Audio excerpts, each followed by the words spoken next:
What's going on? Happy Friday, everybody. I don't remember who I worked with who used to say Friday, but today I'm stealing their terminology.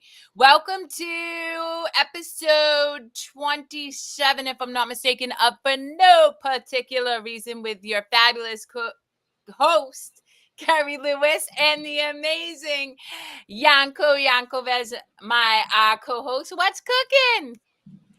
Not a whole much. I'm just excited that it's Friday and the vibe that you're bringing, it's awesome. I can feed up on that vibe all day long. So Well, yeah, it's listen, people, today was a burning of the stuff because I woke up and I had a moment and I needed to reset. But, it's something that I want to jump right in here and talk about is just prior to us jumping on, we were talking about using another streaming service. And you said, well, it's like with anything else in life, if you don't try it, you don't know. And I think that is a perfect segue into talking about the fact that the way in which we experience a full life is being willing to try new things and okay with the hiccups that come with trying new things.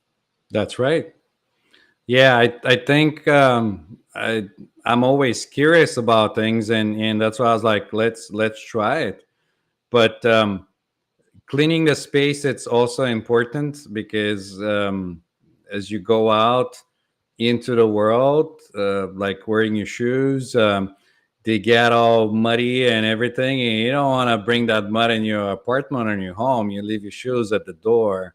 So if there's anything that you bring home, it's always good to get it off and just keep it outside. Yeah. Woo, yep. Let it go. And I clean the space a lot because it's my meditation space. So I release a lot of energy here. Let me get off camera real quick and see if I'm not starting a fire, because I left it behind me, so I can't keep an eye on my cleansing ball. So I'll be right back. All right. Well, while he does that, guys, I want to share with you what I started to talk about, which is trying new things. And as an entrepreneur, I can tell you right now that there was no clear path into how I was going to do business, right? I just, at the time that I decided to go into coaching and holding space for others as they heal, I knew it was a passion and a purpose of mine, but I didn't have a clear pathway to get there.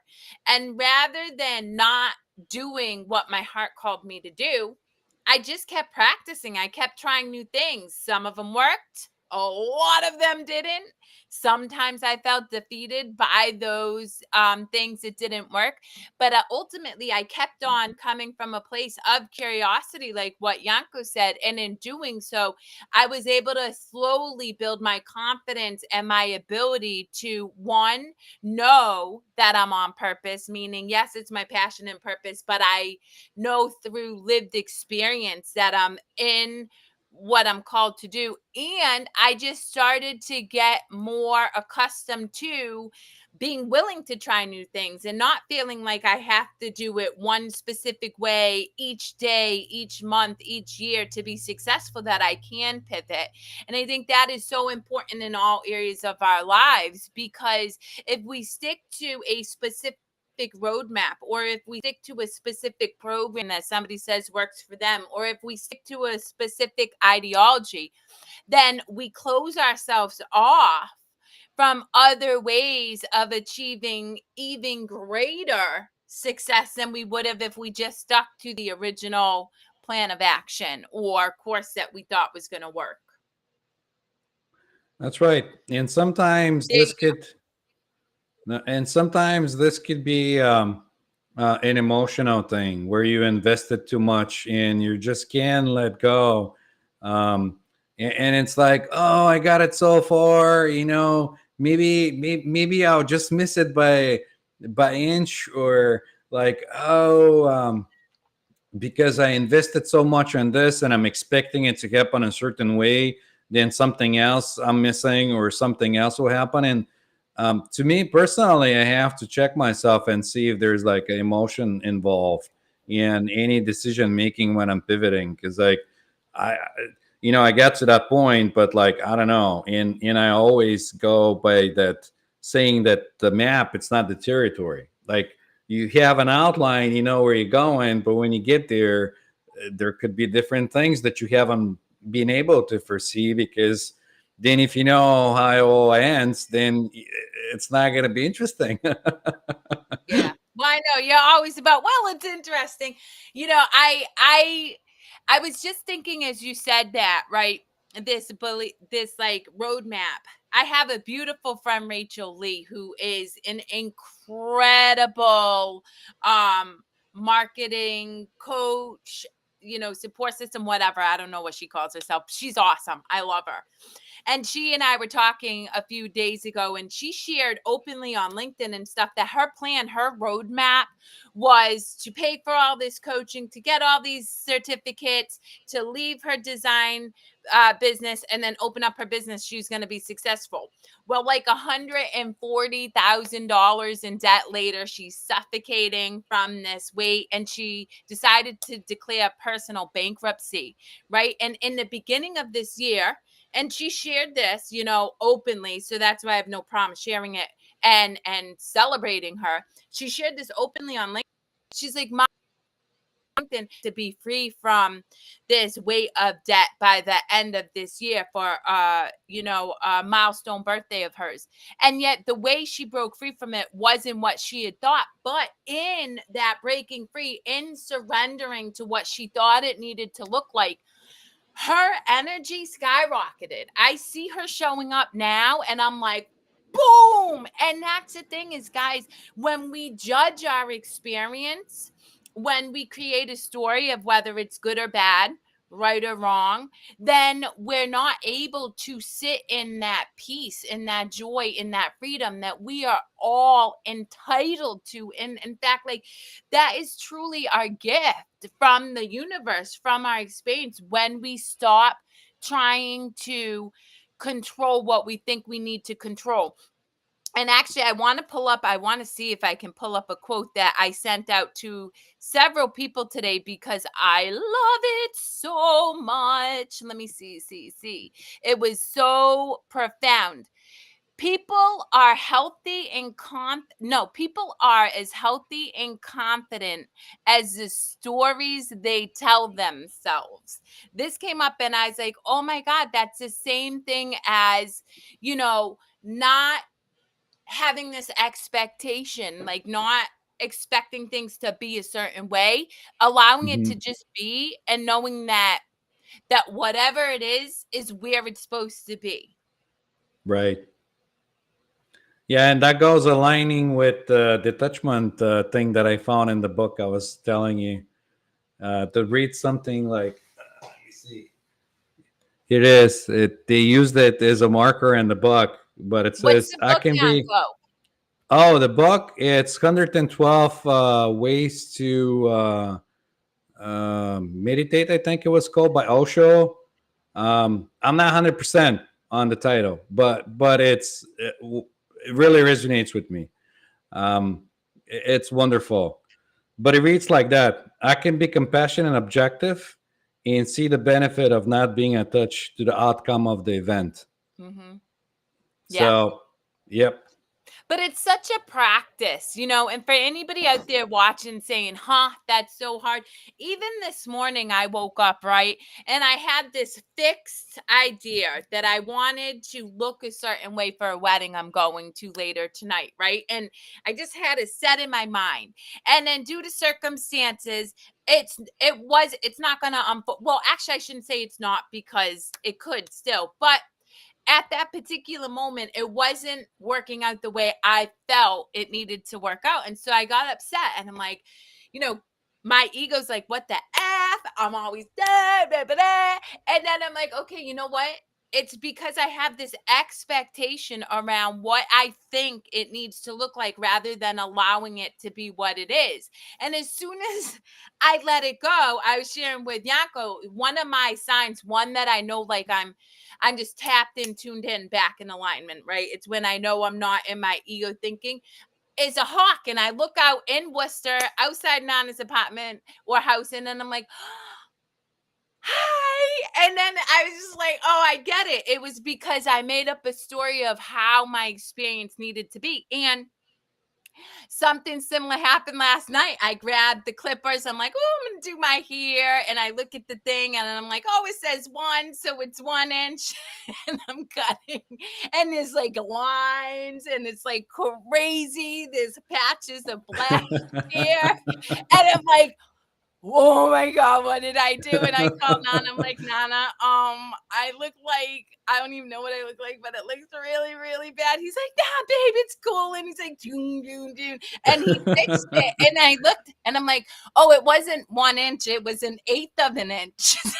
But then I'm looking at it, I'm like, oh, I can rock a baldy. I look some good. And like you just have to laugh at those experiences because otherwise you create anxiety and suffering and this story, right? Because we all have perspectives and this story of feeling victimized by your choices rather than empowered. Right. And I want to tell our audience to chat with us, which reminds me that Gail shows up and is watching us and says, I realized I created my reality by creating stories. I can rewrite whatever I choose. So Oh, thanks, Gail. Yeah. And anybody else that wants to join us, send us your thoughts, join the yeah, conversation. you We'll can be jump happy to have on you. and play with us live. We're always good with that. I know Radaviv is always interested in joining too. And we got Terex. That's the root of disappointment expectations. That's right. That's Yep. real. That is so real. Yeah. It's true. We have these expectations of ourselves. Yesterday I created a shame and guilt meditation that's being given to all the VIP people who go up to the addiction and mental health summit, not addiction and mental health, changing faces of addiction. Sorry, Adrian Ticky. That's her brainchild. It's her baby. And I'm honored that she asked me to co-host with her. But it really is about the habits and the stories that we continue to play in our head. And most of them enforce this belief that we need to sit in shame and guilt. In reality, we don't. Like that is just another choice. It is an option, of course, and it's one that more people lean into than not because it's more predominant. However, it is a choice. And when you really understand that and you start to release that, you then experience a lot more peace and joy rather than suffering. And the reason that's important, guys, is we're energy. When you're sitting in love and joy, what are you attracting to yourself? You're attracting love and joy. Like Tarek, like Gail, like the Radavivs of the world, the Gemmas, the Occams, like, and when you sit in shame and guilt, what are you attracting? You're attracting people who have that experience as well. And so it's just reinforcing this ideology that this is the way that life has to be. And it isn't. It really isn't. It does take effort. It takes effort to be aware of your thoughts and then make an active choice to shift out of that thought, but it is doable. And the more you practice, the better it is you get at it until eventually you're like me. And this morning you sit in suffering for, instead of days and days and days or hours and hours and hours, it's like a 5 minute and then you just release it. Yeah. I don't even let myself to get that, like, that deep into it. Because, like, the more I let myself stay in a state, the more likely I am to experience emotion of that state that'll come up in the body. And the more likely there will be mind involved, and when the mind is involved in the whole thing, there goes the whole thing. You start creating other stories, and the mind is gonna want to solve it as a, as a puzzle or as a dilemma or something that it's solvable, and you go down the rabbit hole. Yeah. Well, I mean, I'm just not as advanced as you. And you know what? I'm gonna turn around and use Drew's words.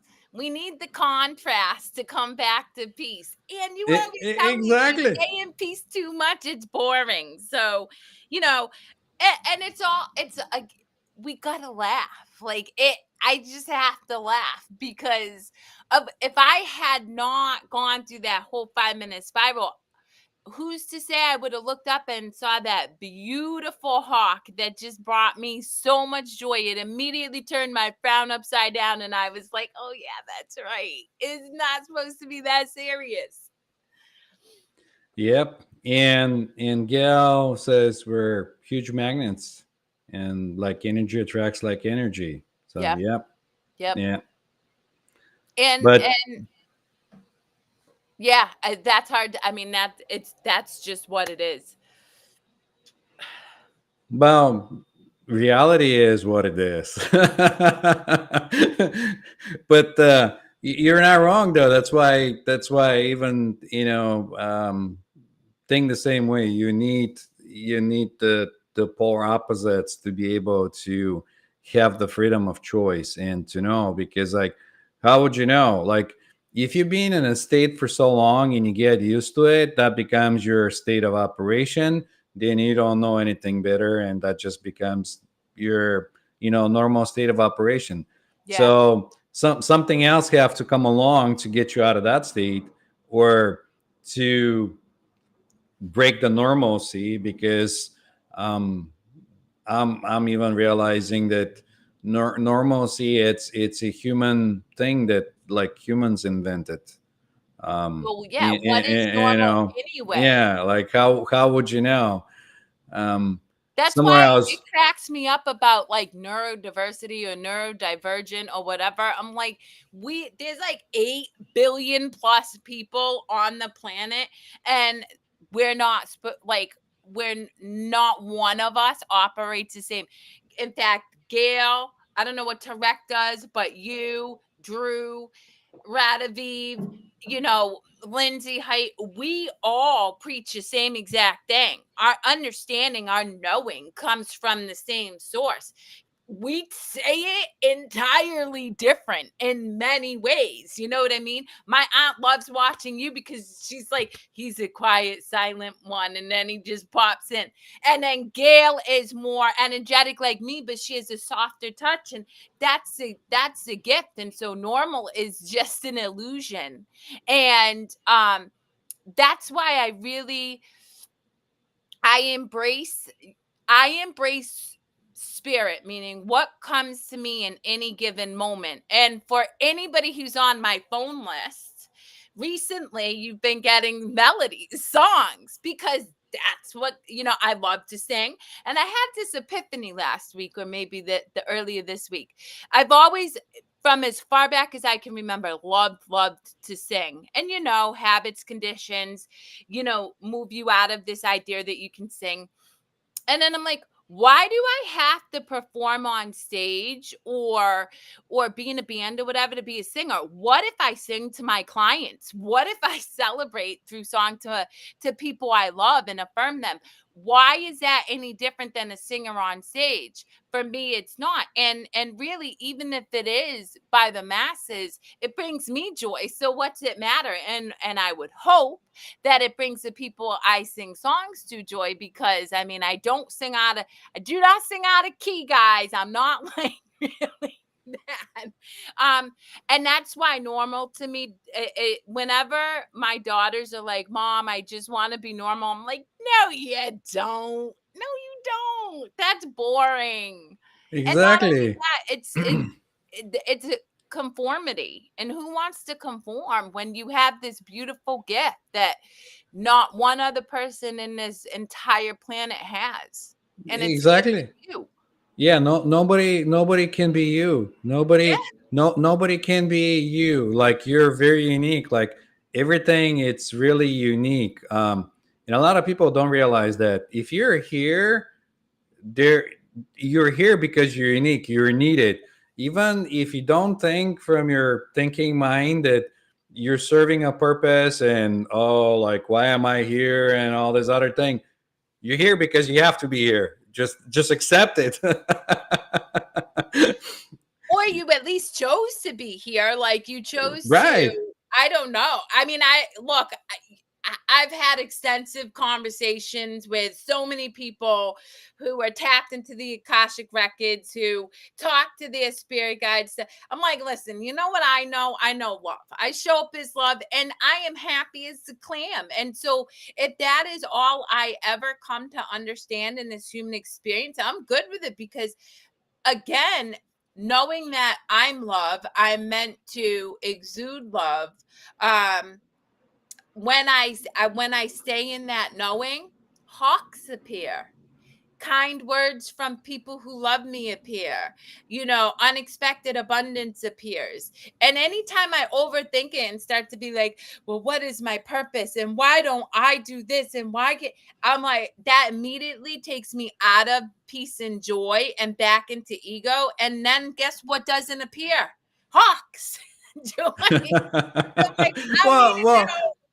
they're probably there. You're just not aware of the hawks. Right. But then your deeper knowing that brings it up and says, "Hey, look up there," and you Yep. see the hawks, which is wonderful. Hmm. But yeah, you're you. I am I, and this is wonderful. I love it.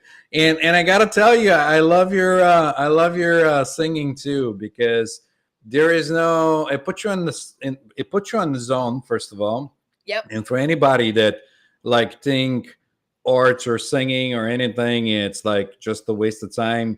It's not. It gives your mind a break from whatever else is going on, and you can be you in that moment. You can be you, real you, because the whole point of it, there is no point, because there can be mind, because, like, yes, you can think of, like, I'm gonna paint a picture and I'm gonna make it a certain color or whatever with the mind. But when you go with the inspiration, with the feeling that comes in, there doesn't have to be a thinking of, like, how anything it's going to look like and how the outcome of a painting or a song it's going to come out. So, when you're singing in the message that you send me, and that goes with, like, what Gail was saying, she says, I love the tune I received. So, and I can say the same.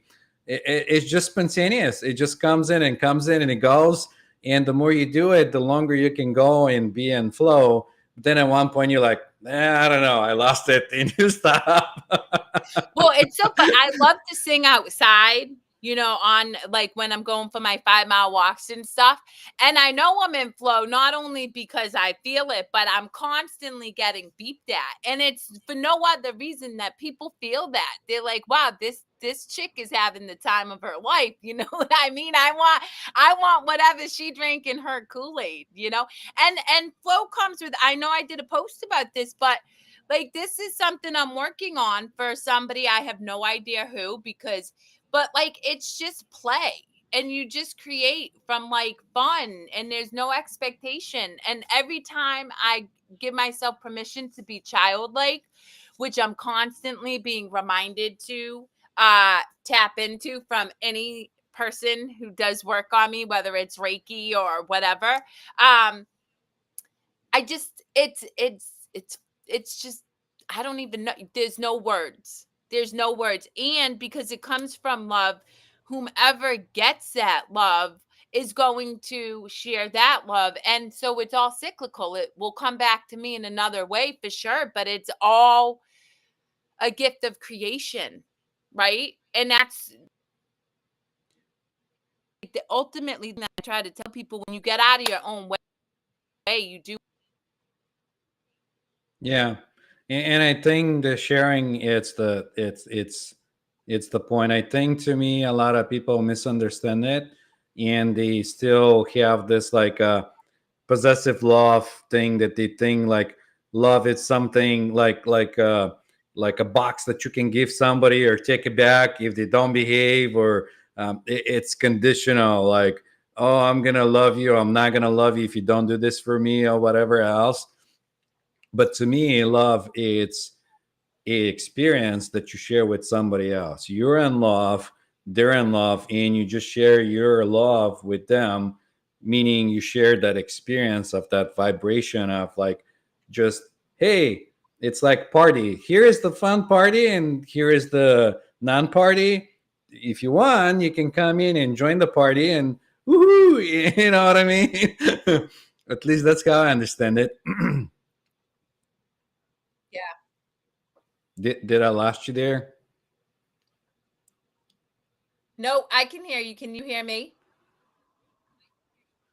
No, no, no, I can Oh, hear you. maybe You I just did kind of lose you. like puzzle there. Oh, okay. No, that's okay. Yeah, it went Yeah, beep, yeah, beep. It's so interesting. I mean, when we're talking about unconditional love, right? It's such a obscure thing for most people to understand because we do know love based on condition. And I know I did for so long. But as you were talking about that love, I think about all of the people that I have encountered in my life, whether it's in romantic relationships, friendships, animals. And now that regardless of any of the human that was experienced at time that I had connection with them or still do, the underpinning of it was such unconditional love. And as I've learned to tap into unconditional love for myself, which truly I think is a basis to understand unconditional love externally, I love all of the human experiences I've shared in, regardless of what that has been, whether it's, caused me suffering at a moment or whether it's caused me joy. None of it weighs greater than another experience. It's all universal because all of it in its fundamental form was unconditional love is a gift. right. Yeah. So, but that goes back to like everyone, it's unique person, and everyone experience their own way, the reality that they're experiencing in. And in in Gail says the same thing. I no longer compare my gifts and how I know to other experiences. And it just I don't know.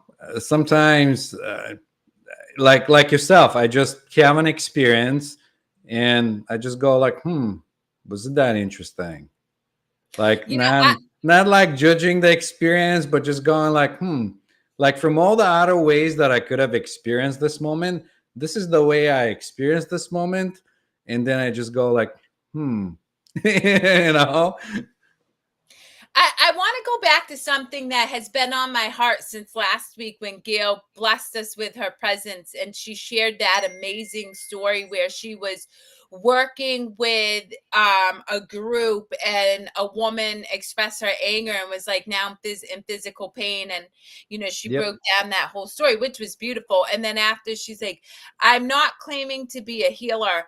And I was sitting there thinking about it, right? And I don't know why, but it was really, really on my heart for like days. And I'm like, but we're all healers. We really are. Every single person on this planet is a healer. And I think that whether it's looking at somebody in the eyes and saying, I see you, right? Because that is a profound act of unconditional love. Even if it's, I'm going to put Nana on blast for a minute. Sorry, babe. I love you to death. But here we go. Nana has like his energy closes up immediately if he sees a homeless person. If like there's homeless people walking by, it's like pew pew. Whereas I will actively open myself up to, and I may not give this person money, but I will actively open myself up to look them in the eyes and give them love and just be able to like, and so in that moment, that is healing, because no act of love is wasted, and love is healing, it's elevating, it's and so I always vacillate between whether I should call myself a coach or whatever, but I'm not a fan of labels. And that's what I chose way back when. And so I'm like, screw it. I'm just going to keep it because it really makes things simple. I don't have to think about it anymore. But the reality is we all heal in our own right. We've healed ourselves, and then we heal others by healing ourselves and showing up as love. And I just really, that's my knowing. Yeah, to me it's different. To me it's like recognizing myself in everything else, because to my understanding there's no other everything itself. Mm. So more of the time it's like, oh, like I look at myself in the other self and I say, isn't that interesting that you decided to show up this way to reflect back to me? And sometimes I just laugh, and other times I'm like, okay, it's weird But experience you're to have. telling me you don't get frustrated with some of the reflections that come back at you? No, I do, Okay. but it's like it's me, so I'm thinking, okay, it's not like I'm not hard on myself. It's like, how can I be hard on myself if I'm still in recognizing and dealing with things like that come up? It's like, um, yeah, I recognize it. It comes up, um, and it's just like something that had to come up. And when it comes up, I recognize it, and I say, all right, well, that's how you coming up, but you don't have to be that way. So I don't have to project the expectation back on my other self of like, okay, if you're coming up this way, that's how you're supposed to be. Because it's more of like, huh, you almost got me for a moment there because you pretended to be this homeless person, and you pretended to be like, oh, look at me, like this and that. And I'll be like, yeah, you can pretend all you want. I'll give you money, but you're not homeless. You're whole, full, and complete. You're perfect as you are. Does that make sense? Yeah, but that's a hard sell for somebody who's living on the street, begging for change and stuff. And again, that's why I love our peering, because I do think that it's so important to bring it back to where most of the collective operate, which is in an ego-based thinking. And I mean, I have to tell you, if you at me and said, Kerri, your whole healed and complete, right? And raped the first or second time, I probably would have punched you in the face and been like, you're a real bastard. Because that was the experience that I was in. And of course, fortunately, and I always affirm my parents for this. Thank you, mom and dad, for imparting the gift of reading to me, because any experience I ever had, I wanted to learn, and it brought me on this path that I'm at today.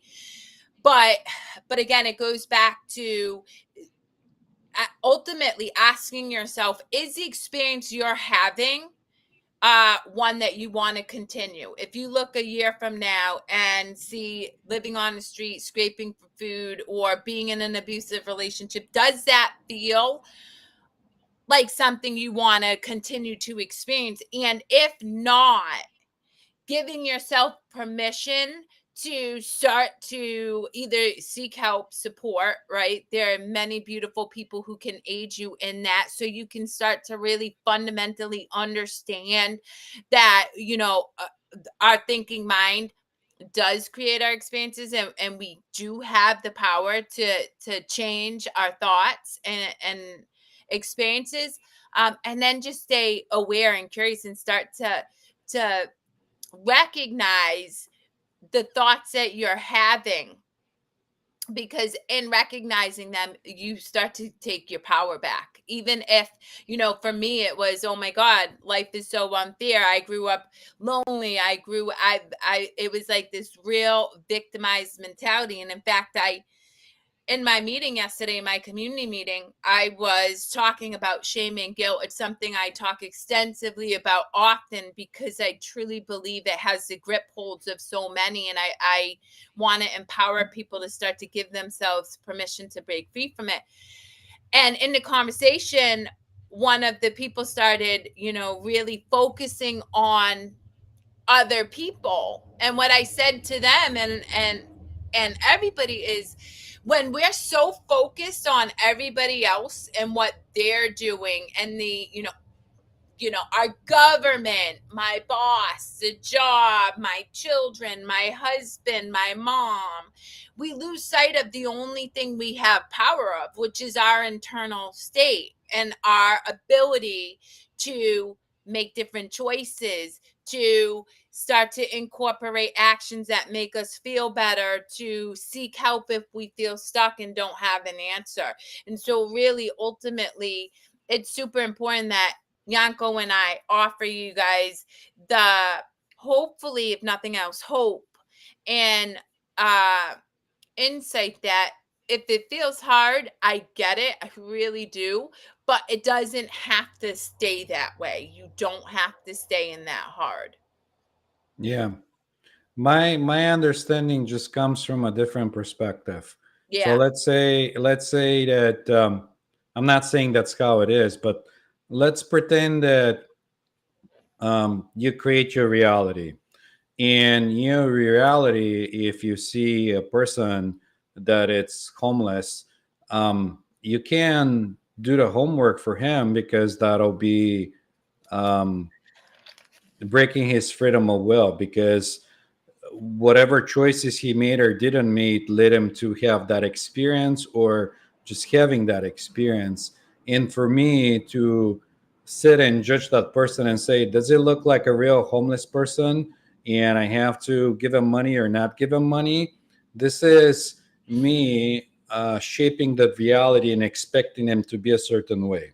Mm, So in my situation, I see him as full whole and complete because there might appear this way in this situation in this very moment, but the reality is that they're not. They're just having that experience in this time space in this very moment. So to some people might look like what are you smoking or what are you talking about? But if you come from you creating your reality and we're all sharing um, collective reality where everybody comes up to play a role in your part of your reality, then I choose to see that person and their better self instead of degrading that person and seeing them as something that they're not. mm. So does that Which make I sense the way totally I'm get. explaining it? Yeah. Yeah, and it's interesting you said that because I shared a story with somebody I coach recently, and she was telling me how she felt badly about her friend's teammate and all this. And I, like you, I don't allow my, like, I don't sit in sadness. Like, I sit in love for people, but I'm also not going to tell people that that's not their that's not their experience, or if it is, or Right. they are whole, healed and complete. Right. I get it, but I'm not gonna, you know what I mean? I think it's Hafiz that said, see God in everybody, but keep it a secret. And it's so true. And the other point I want to say, and now, I love yeah, that. yeah, But keep it a secret. but keep it a secret, right? Because to the point, right? Had you said something like that to me 20 years ago, I mean, I would have been irate and I would have like been, knowing me, I really probably would have punched you because I was wildly angry.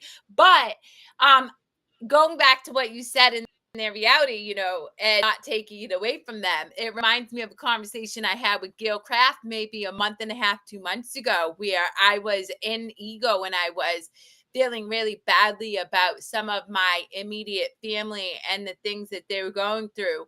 And she said to me, well, it's interesting you said this because I just had this conversation with, I don't know, somebody that she, has a great connection with. And she's like, you're trying to take away their candy. And she's right. Like, my job is not to take care of any individual's experience, their journey, to try to judge it right or wrong, good or bad. It is to bear witness it. But the one thing that I would say for anybody is you don't have to take on their experience. And what I mean by that is if I have an immediate family member whose experience is to continue to sit in you know, anxiety, or they drink or whatever, I can love them. I don't have to sit in that with them. I can love them from externally because that's what feels right for me.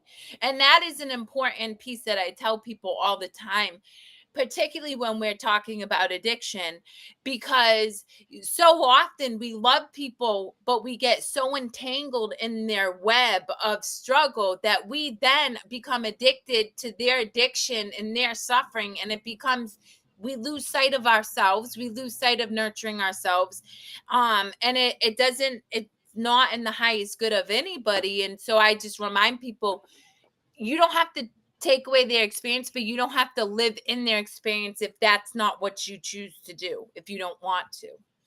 No, that's that, and that goes aligned with what we're talking about so many times of setting boundaries.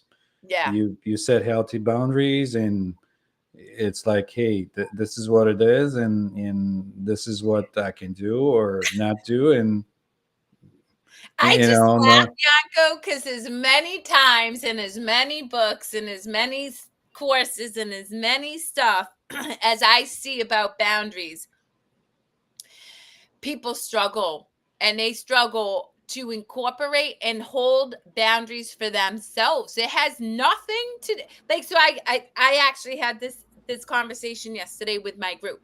I've created a very firm boundary. I will only work with 10 clients at a time, 10 individual clients. I have my group and that's different, but 10 clients at a time. And there's a reason, because I understand the importance of self care. I understand the importance of taking time in between clients to cut that energetic cord and really resetting and being able to be present for the individual that I've made a commitment to be there for. Play. I'm big about play. I'm big about connection with family and being present with my daughters. So if I'm not holding that boundary, then I'm not able to be what I know for myself to be the best version of myself. And then, but the community was like, but what if this comes up? And I said, don't get it twisted. Can it be hard for me, or has it been hard at times in my career to hold that boundary? Hell yeah. Why? Money, right? I have to achieve a certain amount of money to be able to take care of my needs and the needs of my kids. So if I'm in a scarcity mindset, I have 10 clients and I have one more client who wants me to hire them, and it's just going to be one more. I could get sloppy on that, right? And yet I know fully well I have made that I've made that connection, that understanding that if I do that, then I start to get sloppy on my boundaries, and I start to really be present with myself, my discernment, my awareness, which then helps me show up in all areas of my life as love. And that is boundaries, guys. And that is being, unwavering in saying, I love you so much, but I'm no longer willing to bail you out if this is the choices that you make. I need to stay here. And when they call, you say, I love you so much, but I am no longer willing to help you out when you, and it's a practice and it takes effort, but it is absolutely worth it, because you take care of yourself and you're able to stay in love for them in a way that you're not able to when you're not taking care of yourself. right? Because if you deplete it, you don't have anything else to give. Yeah. Yeah, Yep. It's you're so, just but it's so, I see it. I see it in coaches. I see it in therapists. I see it in I see it in nurses. You know, it's really easy to talk about boundaries, but to actually implement them and really stay firm in them, it takes effort. And it's not it takes effort this one time. I'm constantly being my boundaries, not so much in relationships anymore, because I have created enough firm boundaries that I'm not willing to bend on, that I don't even attract people who would waver on them. But as I continue to do my own work, and guys, we are all doing work. None of us have this human experience figured out. As I continue to do my work, things do come up for me that I have to be aware of and work through. And in that place, my boundaries start to get, challenged, and I have to keep coming back to what is in the highest good for my wellness so that I can show up as love, because that's important to me in all areas of my life. And not only that, but if you flip back to energies and vibrations, that's like you're testing the vibration. Like if you're going like you you had up, higher, you're vibrating higher, and now you're like used to that, but then you have to come down a little bit, and that comes up and challenges you to see like, okay, am I still on this vibe, or do I want to go on this vibe, or and this is where the duality of things are coming in, and it might even appear that nothing is changing, but you have like a um, maybe you go up a little bit, and then you have to integrate that learning, and it feels like you haven't changed anything, but you do. So and then the next time you go up a little bit, it might not feel like anything changes, but the way it's the same way as the river flows. The river overflows, it's going downstream, and it might not feel like it's changing, but it does. So it's kind of the same. So yeah, boundaries will be tested, things will happen, other things will happen, and this is why you, let's say, create your reality, and you co-create with everybody else around, and they might push their boundaries up to you and say, but I want your reality to be this way because I think this is better for you. But then you say, no, no, no, I want it to be this way, and you can change it, and you co-create. Yeah. Well, and I mean, bringing it back to like, you know, experience, a really really tough boundary that took me many many years to understand is I was a leader in corporate America, a retail leader. So I was in charge of all the operations of stores, and because in retail everything is constantly changing, right? I had to pivot, but I didn't have a boundary on my administrative day, right? And what I mean is, I love you, Gail. Thank you for joining and your input and your gift of love. Yeah, I'm just so blessed to call you family.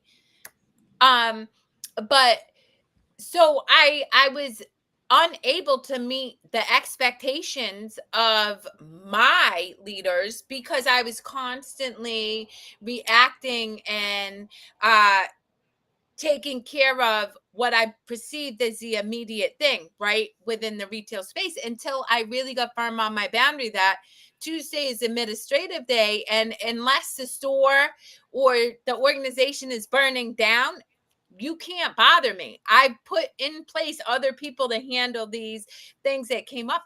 And that took me a long time. And to your point, it would come up, I would do it, and then I would forget, and I would go back to, then I would be reminded that I'm not following through on the things that I am responsible for. And then I'd go up until now, even in my own business, it's a non-negotiable. Saturday's my admin day. You know what I mean? It's just, I do my admin on Saturday. I may have conversations with people, but that's when I'm checked out and I'm doing what I need to do. And it's just a practice. It's a continuous practice of coming back to what feels right for you.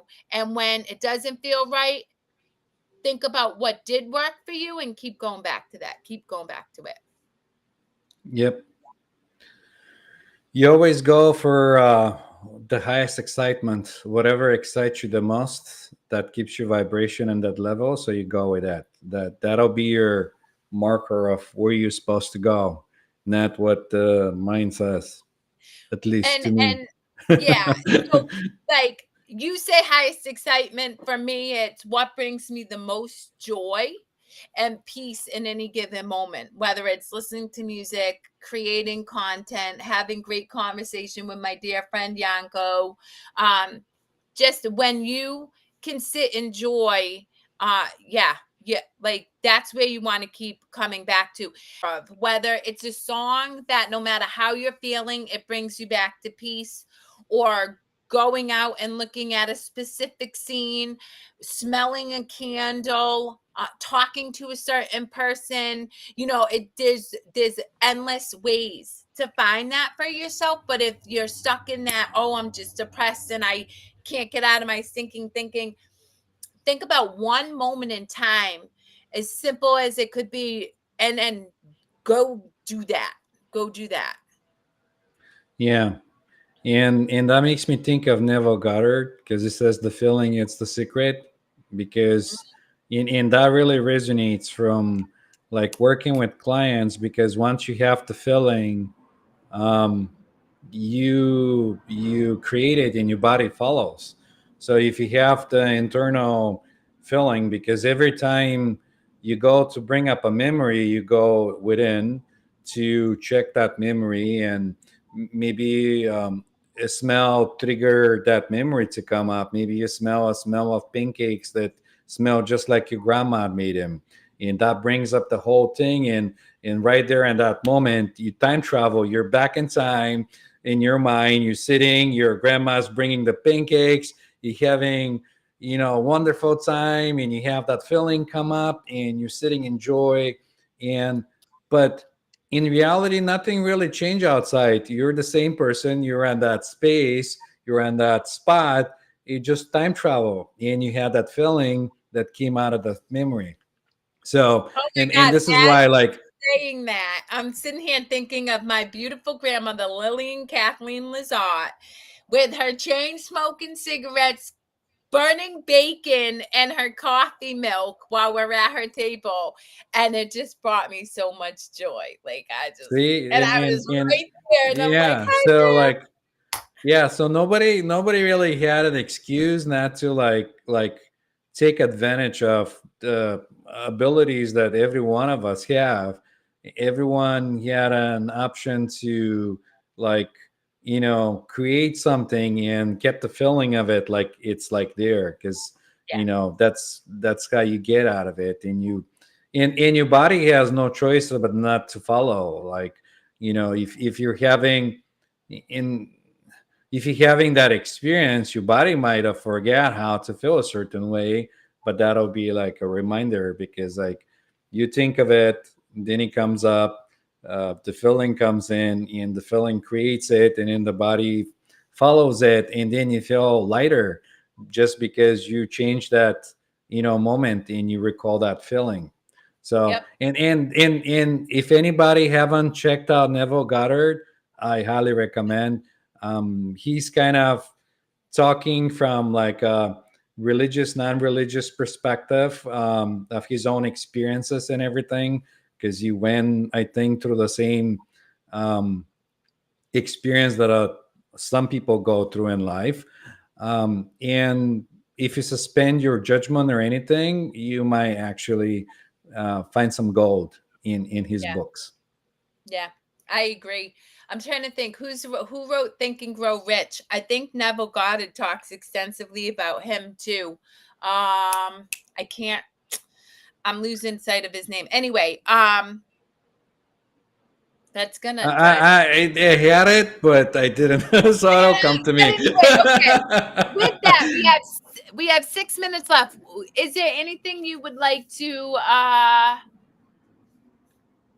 say before we roll out for this? No, this whole episode flowed like really nice. I really enjoyed it. Like everything just kind of went in, and I appreciate all our viewers. Some share much and some don't. It's okay. Even if you just want to hang out with us, that's perfect. Gail comes in, Tarek, um, and same thing. Just we're happy to have you vibing with us every Yeah. Friday. We change our times, but just like life, everything changes. We had to pivot, and here we are. Maybe it's good, maybe it's bad. We don't know. We'll see how that goes. Here we are to save the day. Muddy Mouse is on the. I don't even know if that's right. I just got But I Mighty love it though. See, you go with the flow. This is great. Mouse. What did I say? Okay, super cool, guys. We are now on podcast, which I'm like, oh, I didn't do any of the work. That was all Yanko because I didn't want to do any of the work. That would not have kept me in my highest vibration. Um, and what else? What else? Yeah, guys, reach out to Yanko or reach out to me, or if you like what Gail says, let us know and reach out to Gail or reach out to Drew or reach out to just reach out if you have questions, because there are an endless amount of people who want or really are passionate about helping you get to experience joy and just love And and just self-compassion, if right. nothing else, just giving yourself grace and breaking free of that ridiculously awful feeling of shame and guilt, which truly, in my humble opinion, does not serve you at all. Which is why, shameless plug, not shameless because I don't care. I am co-hosting the virtual summit, Changing Faces of Addiction with Adrian Ticky on September 21st. It's a 4-6-4. It's 10 to 4. So 6-hour summit with, I think, 12 speakers. I will be talking about shame and guilt in addiction, but it's really just a platform for people to get more information, tools, and strategies to hopefully learn to support a loved one who struggles with addiction, or identify whether you struggle with addiction, or even if it's just learning tools and strategies to be aware of addictive behavior within the experience that you're having, so that you can really come from a place of love rather than judgment. That's really important to us. Yeah, and even if you don't think that we're not might be the fit for you, or even if you just have a question, we connect with like-minded people, and we have other people that we can say, "Hey, I know a person that I can really help you with whatever question you have, or like concern that you might have." Yeah. So reach out, and we'll see what happens. Awesome. Until next week, guys, thank you for joining another episode of Chakras Box.